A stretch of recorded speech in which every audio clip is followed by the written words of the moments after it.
Look, Simon Sinek has screwed up the entire world.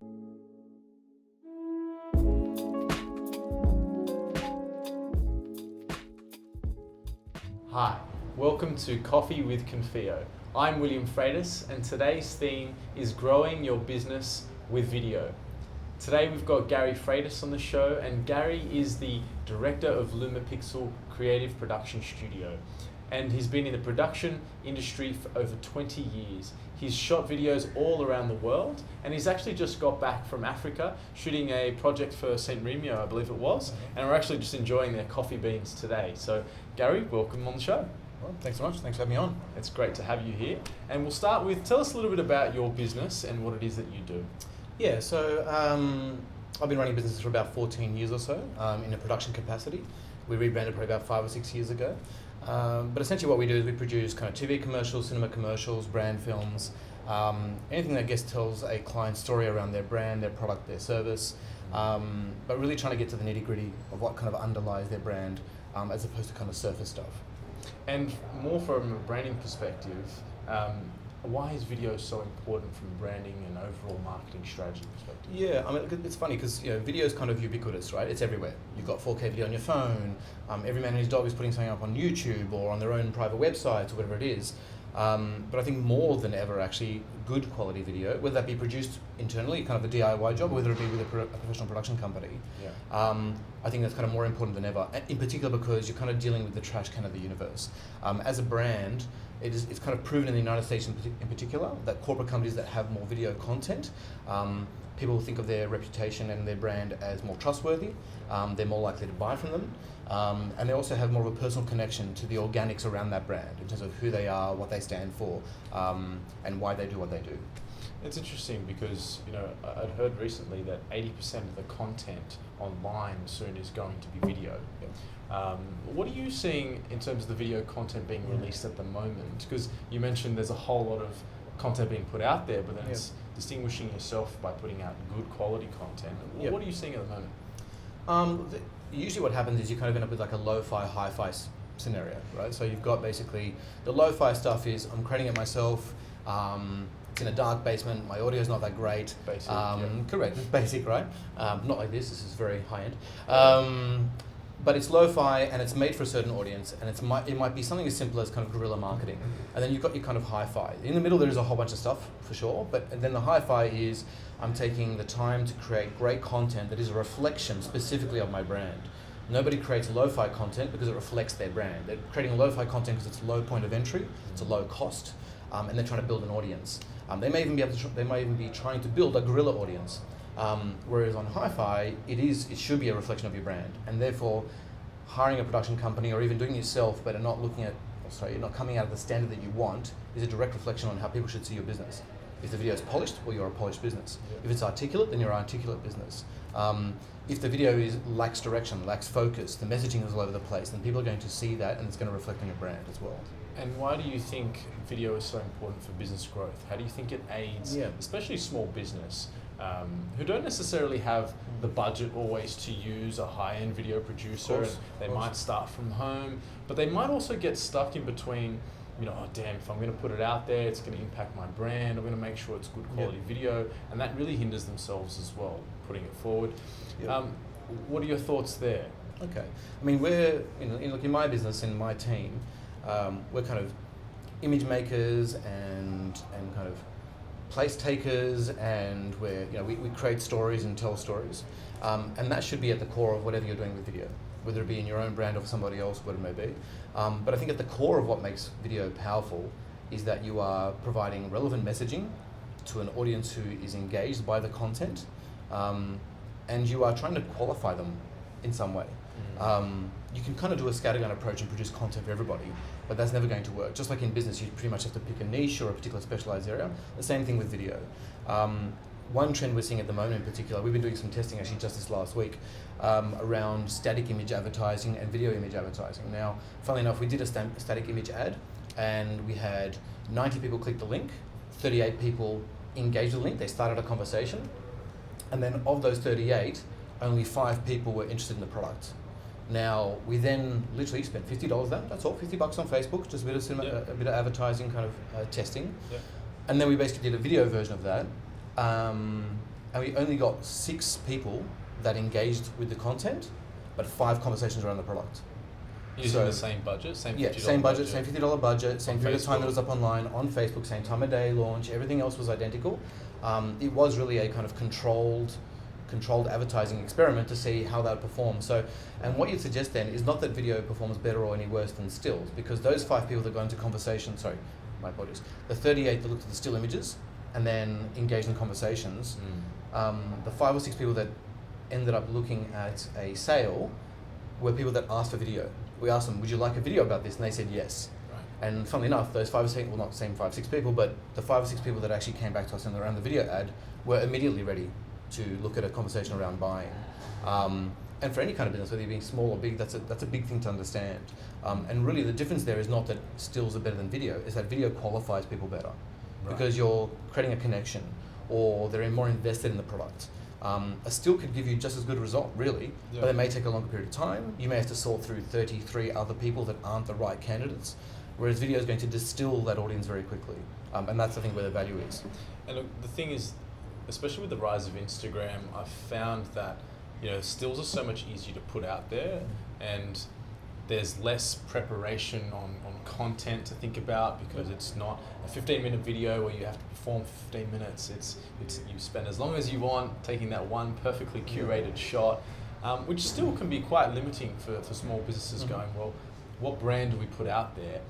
When it comes to content creation, how much time do you spend with your clients, and what recommendation would you give to small businesses when thinking about content strategy to release? No, of course. Either videos or stills or whatever. Look, and I think you said it in your question, strategy. There are a lot of people that create content with no goal, no intended audience, no intended output, no direct message, no understanding of who their audience is. There's lots of content out in the marketplace that is like that. And some people are going to get lucky. They're going to, oh, wow, someone engaged with that content. Oh, and then I picked up a sale, and they're going to convince themselves, a bit of confirmation bias, that the content was what worked. The reality is, if you're not producing content that is relevant to people, that is not of a certain standard, that doesn't talk to their needs and their story, because at the end of the day, you've got to think about your audience cares about their story more than they do your own. And when it comes back to kind of content and strategy, when we talk to clients, and a client will come to us and say, hey, my boss said I should produce a video, I want to tick this box, we kind of pause them right there and say, okay, what's the strategy? Where are you going? Who are you talking to? Why are you talking to them? Should you be talking to them? Because it might be like, oh, you're advertising inflatables for a pool, and we're 1 week out from winter. Unless you're doing a discount promotion, why would you be doing that? Why would now be the time to speak to them about that? Whereas your business might have another product that is actually well suited to that time of the year. And that strategy is actually a very big thing, because if you spend time on the strategy and the concept and the creative, your execution will be more cost effective. You'll spend less time on it. And that's where the value is. Because otherwise you can create content all day, every day, and never hit the mark. And do you think people can overthink about their why and try and implement that, or build a, I guess, advertising campaign or marketing campaign or video specifically 100%. around their why? I mean, start with why, right? Yeah, 100%. Is that Oh, look, Simon Sinek has screwed up the entire world. No, I'm kidding. No, Simon, you're great. But no, it's more so that people have taken what Simon has said and said, oh, there's a great marketing strategy to be had by focusing and advertising my why. Now, there are companies that organically focus on their why, like Apple, who start from purpose and why and develop product and design product. That works really, really well. People like Dyson, they didn't start with, I want to make a vacuum. They started with, people need to clean their homes. They need an efficient way to do it. They need a cost-effective way, all those things that come with it. People want a beautiful vacuum cleaner they could actually leave on the wall, not hide in the cupboard like everyone's been doing for the last 40 years. Whereas a lot of businesses, in particular small businesses, they start with this kind of why component, and then they advertise to it. And so it becomes a manufactured why. It becomes, oh, my why is that I want to help people. It's like, well, is that your why? Because if it isn't, it's okay for it not to be a why. Maybe your why is actually making money. Maybe you can be transparent about it and say, guys, we want to produce great revenue and great profits, but we want to do that by supporting people. Well, then all of a sudden that's a different conversation. I see that a fair bit, where it's not necessarily in their fabric, and they manufacture a why for them to satisfy, or for them to look a certain way too for their clients. And I think when it's inauthentic, it doesn't work. And we're finding that as well when we're creating these videos. We're trying to be authentic as possible, our true selves, and why we enjoy doing this and helping businesses grow. It's not about insurance; it's about helping businesses grow, and that's why we enjoy doing what we're doing. But talk me through maybe your thoughts too on particular social media platforms. Gary Vaynerchuk's of the world, that they can be saying hit every social media platform possible. I've seen a few people out there testing his methodology as well, and using every platform. But I've got some biased views on that. I want to hear yours. What are your thoughts on the various different platforms? Yeah, look, and I agree. And someone like Gary Vaynerchuk is a perfect example of someone who he obviously runs a media business, a 1,000-person media business, VaynerMedia, but he also has an audience that actually knows him from kind of solopreneurship and entrepreneurship, advice, from being someone who's very direct in his messaging, and that can really work. Gary Vaynerchuk's not on TikTok doing versions of the Dougie, because or lip syncing to someone else's music, whereas lots of people are using TikTok for that, but he's not using it that way. So it's also picking your purpose, or how you use the content. I mean, I agree with you that if something's not part of your DNA, then it is inauthentic and it's going to be found out. If your why changes every 6 months, there's probably a problem there. Same as if video doesn't work for you, you're probably doing it wrong. Really, it's that's the reality. I think if you talk about different platforms, how they're used, in our personal space when we talk to clients about what they're doing, platforms like Instagram is great for, and with context, you never see bad images on Instagram. It is a curated version of your brand and of your life, and it is very curated, and it's fine, for it to be that. And in some ways, in fact, being self-reflexive or being kind of pulling back the curtain on that and saying, hey, this is my perfect life, but by the way, behind it sits this. It's actually a great platform for behind-the-scenes type stuff. Whether that be behind the scenes of your manufacturing process, behind the scenes of, maybe you're a celebrant, you run a celebrant business, and you want to talk about what all the stresses that come with that behind the scenes, that before this perfect moment where you're kind of marrying this couple. I think that's a great platform for that, because it's accessible, it's on your phone, and it kind of reveals a little bit of the technology behind your product, which I think people are kind of yearning for. Whereas something like Facebook, people have a lot more of a limited attention span, in fact. They're scrolling and scrolling. Whereas, for example, Instagram, people spend a lot of time in their discover feed. They're looking to discover new things that may be related to things that they already follow or like. Whereas that's not the case with Facebook. Facebook, you have a news feed. People are trying to skip past your advertising. They're trying to scroll past the content. And so you need to be able to grab their attention, because we are kind of in an attention economy. That's the currency. And so if I take you back to your original point, you're not necessarily saying video is what grabs their attention. Not necessarily. Stills can grab their attention more so. However, video can really make sure they're ready to buy your product, if that's what you're trying to do, or they're more engaged. I agree with the more engaged. It's a lot of video people out there, video filmmakers, etc. They're going to talk about, I'm a storyteller. That's great. It's great to be a storyteller, but it's become a cliche. I'm a storyteller. It's like, but what story are you telling? Whose story are you telling? You're telling your own? You're telling the clients? Are you massaging a story into something else? It's actually one thing in particular. When I was in Ghana and Rwanda this year, working with people on the ground who are earning $2 a day for producing the coffee that comes in your cup, that kind of ends up in your cup. Great coffee. But it's the difficult thing is in my office now, when somebody kind of, it's not a good cup of coffee because they made it badly, and they throw it out. It took someone 15 days to collect the berries to make that coffee. Now that's where the why is for that brand. For St. Ringo, they're like, let's talk about the fact that we are in a kind of democratized industry where coffee has become commodity, and we want to say to people, someone just collected beans for 15 days to make your cup of coffee. That's an amazing impact, and it's an amazing story to tell. But they could absolutely just be the Nescafe, right? Exactly right. I want to just slightly move to a little bit of a different topic, but on the same element of video. Small businesses can obviously get quite stopped when they're looking to upload certain video and make sure it's quality content. You look at Gary Vaynerchuk's newsfeed or his page, it doesn't aesthetically look great, which is totally against what everyone tells you. Make it look great and people like your page and they'll follow you. It doesn't look great, and his videos, the way he puts it up, they all seem to be front loaded. The first 3 seconds or first 6 seconds is where you get the value. What are your thoughts on that? They don't look great, but they give value. What are your thoughts? Well, of course. Look, the reality is that for most people, they're interested in a topic for about 8 seconds, and if that topic doesn't grab their attention or keep them interested, they're going to move. And so, Gary is a perfect example, Gary V, that he's going to front load his content with 3, 4, 5 seconds. And his content might be interesting to entrepreneurs and people in small business. They're going to follow people like that, right? But he's not interesting to everybody. My mum doesn't care about Gary Vaynerchuk. Why would she? But she might care about something else. She might care about a curtain manufacturer who is advertising in her Facebook feed.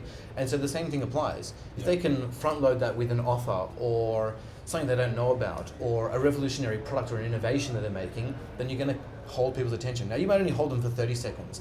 If someone sticks with you beyond 32 seconds, they're likely to watch the video through to the end. The same thing we've talked about kind of before in our own conversations around summer and winter. Summer people watch a lot more videos, but they're shorter. But in winter, people watch longer videos, but fewer of them.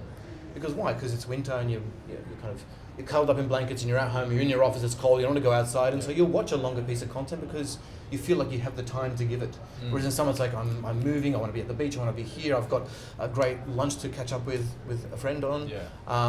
And so people's attention spans are lower. And again, catering to your audience is probably the biggest thing. And we could go into talking about chapter and verse, about time you release content and stuff like that. But just short and sharp for the small businesses out there, a couple of tips that you might have if they're looking to start out to use video to grow their business. Well, look, from what you said, Will, in terms of ugly feeds and things like that, it is create content, measure it, and adjust.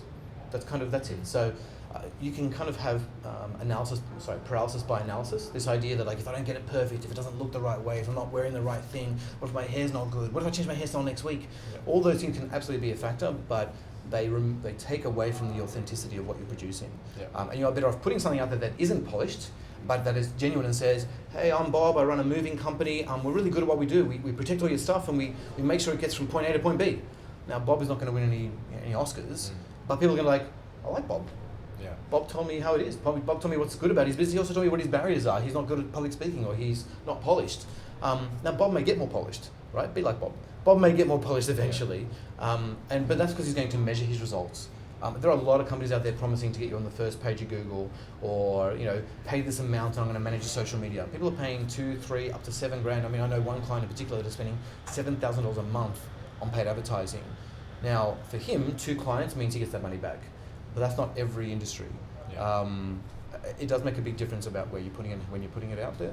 But I think in terms of advice for business owners, it is create something. Create something, make sure that it's genuine to you. Don't stick your staff member in front of the camera if they don't want to be, because it's going to come across. And be honest about your product and your failings. I started with a black shirt for the first episode. I have to keep it forever now. It's just putting out content there, I guess. Thank you for being on the show. We can't let you go without Confio Confession. What is something that something that nobody knows about you? Well, look, I'm not sure about nobody. Some people probably do know this, but probably the viewers probably wouldn't know this. Okay. I have watched Titanic 68 times. I'm a massive fiend for romantic comedies. That being said, I watch about 1,200 films a year. So my knowledge of films is quite extensive. 68 times. But I have watched Titanic 68 times. And bear in mind, Titanic's about 3 hours. That's about 200 and did you cry? 203 hours. Oh, yeah, I get teary up. 30%? Yeah. Oh, yeah. No, it's hard. Oh, yeah, it's a real story. It's a true story. Gary, thank you for coming on the show. We've loved having you. It's either Gary Vaynerchuk or Gary Freitas. Always great to have you. Guys, thank you for tuning in. If you have any questions for Gary or myself, feel free to send them through on social media. Any of the platforms will be fine. We'll get them answered because we'd love to give you some value to help you grow your business, especially with video. So thank you again. It's Will from Confio, and this is Coffee with Confio.